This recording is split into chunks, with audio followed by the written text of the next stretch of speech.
G'day everybody, it's story time, and I'm going to talk about bites and what type of animals have bitten me. Stories I can quickly remember off the top of my head.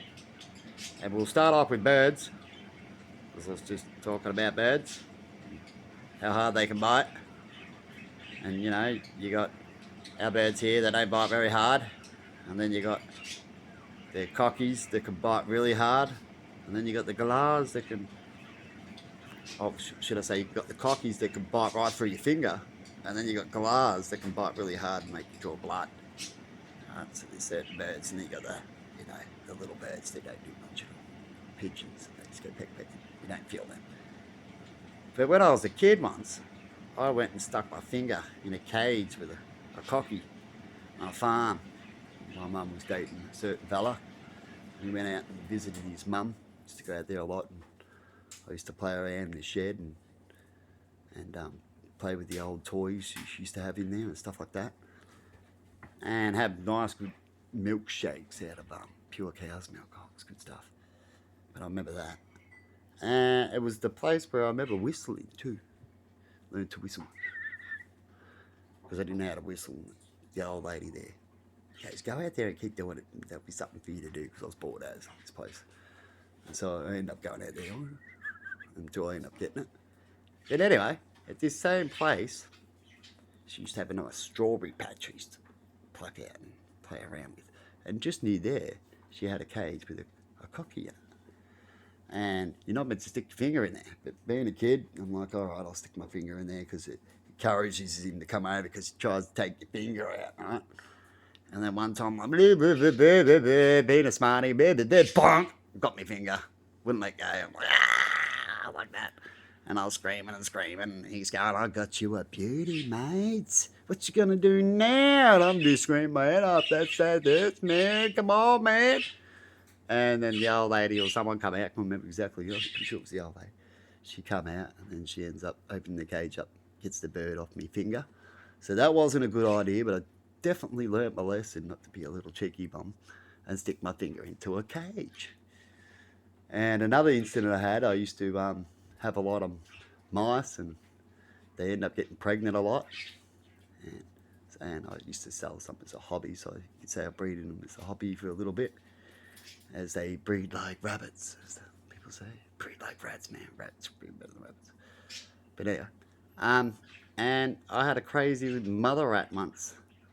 And when I used to go feed her, put the food or water into the cage, she used to come running over and grab your hand. Go, "What you doing? What you doing?" Like that. "I don't like it you're around when I've got babies. What you doing?" Huh? And then one day I put the bowl in there, and she comes over and she goes, "What you doing?" And then I went to pull my hand out a little bit too quick. She, had to be slow with her. But I was always worried about her because she looks crazy. And then I pulled my hand out one time and she latched on my hand and started going, like a crazy rat. She wouldn't let go, and I'm hanging my finger upside down going, like this, flinging her around, and she wouldn't let go. And I'm like, "What am I going to do?" And I'm holding the rat, and I'm like, well, she's not letting go. So I just went bang, bang, bang like that on the cage. And she ended up letting go with an eye twitch, looking at me like a little buggered up. I'm like, "Well, what the hell did you have to do that for?" Right? And then, because I got upset, I ended up getting rid of her after that on the next round of getting rid of some rats. She was just a nasty rat. Even though I had feelings for her, she was a good rat. And I feel bad for doing it afterwards, but that's life, isn't it? What stories have you guys got out there when it comes to getting bitten? Oh, I remember getting bitten from a dog. Old neighbour's dog one time, years and years, a long time ago now. And we were little kids, me and my brother. And we both got bitten by this dog. He got bitten in the face, being a smarty with it.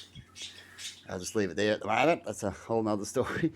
And I got bitten by it by being a smarty on the fence. And it used to be on a chain, but it could go so far on a chain. And it was a bit crazy of a dog. It ended up killing neighbours behind us too. You got neighbours like that, then neighbours behind her. Their dog ended up digging through the fence. So it was sort of their own dog's fault. It wasn't that dog because it was on a chain. Couldn't get to it. But their little dogs end up digging through the fence. She had rocks there or something. Went on a holiday, I think it was, or something like that. And the funny thing about it, I think because it was holiday time, so did um, our other neighbours, right, who had the dog. And it was getting someone feeding it and all that. And it's a good dog with the owners, just it stayed home a lot, so it wasn't good with other dogs and people. That's what happens to dogs if you never take them out. They naturally go like that. It's instinct to be get away from me kind of thing. And the little dogs digged in and got eaten pretty much one time from the same dog. And they tried to get the dog put down, but in the end it was okay because yeah, it was their fault that the dog got in. Pretty sure that's how it went. But anyway, this same dog, I used to stare it over the fence. I got up on the fence on our side, and I used to look over the fence because it could come up and just jump at the fence before they end up short enough and jump up near the fence. And that was as best it could do.